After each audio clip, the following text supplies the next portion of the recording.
Bonjour les amis, ici Serge 1965 et le thème d'aujourd'hui, c'est « Aimez-vous la vérité ?»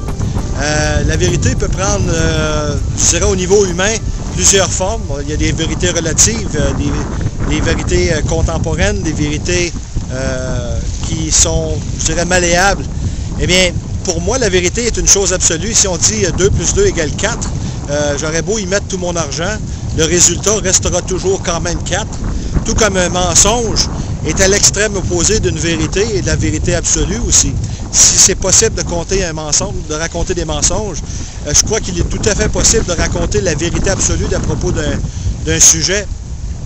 Et c'est la réalité aujourd'hui à laquelle nous faisons face dans le monde post-moderne, c'est-à-dire que bien des gens vont dire « ta vérité à toi, c'est ta vérité, ma vérité, c'est la mienne, celle des autres, c'est celle des autres ». Eh bien, moi, je vous invite à reconsidérer que la vérité est quelque chose d'absolu parce que autant il y a de solutions à un problème, il n'y a qu'une vérité. On peut s'y prendre de plusieurs façons pour se rendre à ma maison, mais si je vous dis le meilleur chemin pour vous rendre à ma maison, c'est celui-ci, et que vous allez vous permettre d'aller par d'autres chemins, vous risquez de vous perdre en chemin. Et savoir si le but de la vie et pourquoi nous sommes ici, bien, il y a une raison. Et ce qu'on peut voir autour de nous, c'est qu'il y a une création, donc la réalité est en train de nous dire, vu qu'il y a une création, il y a un créateur. Et c'est une vérité absolue. Et à ce moment-là, la question qui s'impose est, bien, qui est le créateur? Est-ce qu'il y en a un? Est-ce qu'il y en a plusieurs? Moi, après mon enquête personnelle, ce que j'ai découvert, c'est qu'il y en a un seul qui se proclame être Dieu, puis qui donne des preuves de sa création. Et le récit biblique comme tel ne m'a pas déçu ou ne m'a pas laissé amer aucune fois en 3 ans d'études. Et Jésus-Christ lui-même avait dit à Ponce Pilate le but de sa visite sur terre en Jean chapitre 18 au verset 38 qui a dit, Jésus avait dit, moi je suis né pour ceci, et c'est pour ceci que je suis venu dans le monde, afin de rendre témoignage à la vérité. Quiconque est de la vérité, écoute ma voix. Et Pilate va lui répondre, mais qu'est-ce que la vérité? Et c'est une question très importante. C'est dommage qu'il n'a pas réalisé qui était en avant de lui à ce moment-là. Mais juste un chapitre auparavant, Jésus avait dit ceci en Jean chapitre 17 et verset 17. Il avait dit, dans sa prière au Père, il avait dit « Sanctifie-les par la vérité, ta parole est la vérité. » Et si on revient encore en arrière, en Jean chapitre 1 et verset 1, il est écrit « Au début était la parole était avec Dieu, la parole était Dieu. » Et cette parole qui est Jésus-Christ, cette parole vivante, la parole vivante c'est le Verbe. Et Jésus est ce Verbe actif par lequel le monde a été créé. Par sa parole, il a créé tout ce que l'on voit, les planètes, que ce soit la vie, les êtres humains, les animaux. Jésus est responsable que nous soyons ici. Et dans cette marche spirituelle pour découvrir la vérité, je vous invite à considérer que vous avez une création devant vous et cela implique un créateur. Vous n'êtes pas un animal et on a regardé au niveau cellulaire. On a de l'ADN qui est, je dirais, transformé en ARN, ce qui est un langage codé avec 4 lettres.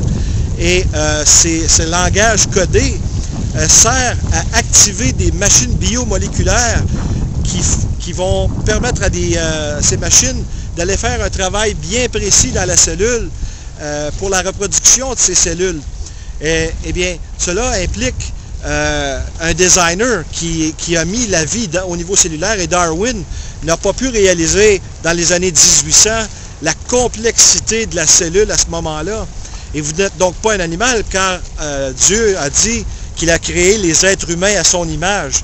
Nous avons été faits pour dominer sur les animaux et non pas pour faire partie du règne animal, ce qui est une aberration et une stupidité en soi. Mais il faut aussi tenir compte que Dieu ne se force jamais sur l'être humain. L'être humain est celui qui est responsable de sa spiritualité. Et si l'être humain décide un jour de tourner son dos à Dieu, et Dieu le laissera aller tout simplement, eh bien c'est le résultat de la société moderne qui a tourné son dos à Dieu Lorsque des chrétiens comme vous et moi parlons qu'il y a un Dieu qui existe en 2010, eh bien, nous passons pour des hurluberlus et ces gens se demandent, peut-être avec raison, parce qu'ils sont loin de Dieu, mais qu'est-ce qui se passe avec ces gens-là qui croient en Dieu? Pour eux, ils ont l'impression que nous croyons en un conte de fées et pourtant, les chrétiens comme moi savent que Dieu est bien réel, qu'il se manifeste aux hommes et aux femmes, même en 2010, car ils recherchent la relation personnelle plutôt que la religion. Et c'est le souhait que je souhaite de tout mon cœur, c'est que nos contemporains se réveillent à l'idée que ce n'est pas l'esclavage religieux qui les attend lorsque vous vous tournez vers Dieu, mais plutôt la liberté. Car en Jean 8,32, Jésus avait dit « La vérité vous affranchira ». Et elle n'est pas là pour vous rendre prisonnier, cette vérité. Elle est là pour vous libérer des chaînes du péché. Et c'est un des gros problèmes de la société moderne, c'est d'arriver à réaliser que le péché est bien réel, la nature pécheresse de l'homme est bien réelle. Et on le voit dans les actions qui se passent au jour le jour, aux nouvelles, à la télévision, dans les films, dans l'activité d'Hollywood. On voit que les actions des êtres humains sont le résultat d'une pensée post-moderne et même, je dirais, peut-être le résultat, le fruit des 40-50 dernières années où aujourd'hui, nous récoltons ce que nous avons semé. Moi-même, j'en suis responsable, j'en fais partie de cette génération qui a tourné son dos à Dieu. Et je me réveille 3 ans passés pour réaliser qu'il y a des gens qui périssent et ça me brise le cœur parce que Dieu est bon, Dieu est miséricordieux, il est lent à la colère et d'une grande bonté.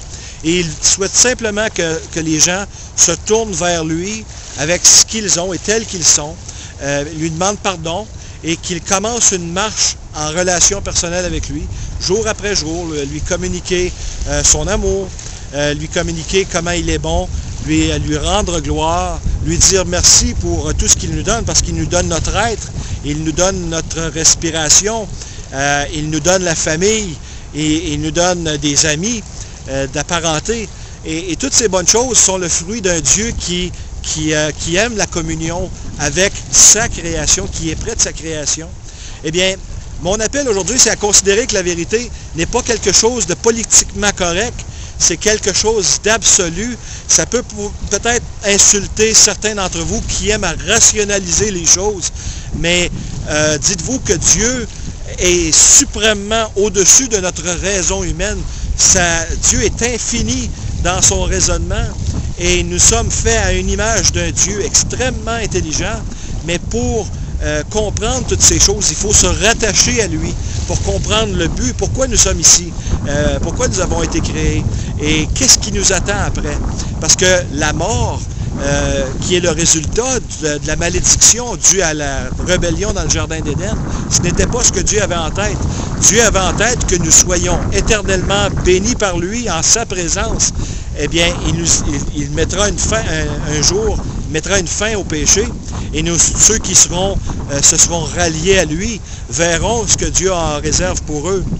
Eh bien, c'est l'appel que je vous lance aujourd'hui à considérer, cette vérité absolue. Je ne vous demande pas de me croire sur parole, mais je vous invite simplement à faire votre travail d'enquête personnelle à ce sujet et que Dieu vous bénisse dans cette démarche. À la prochaine!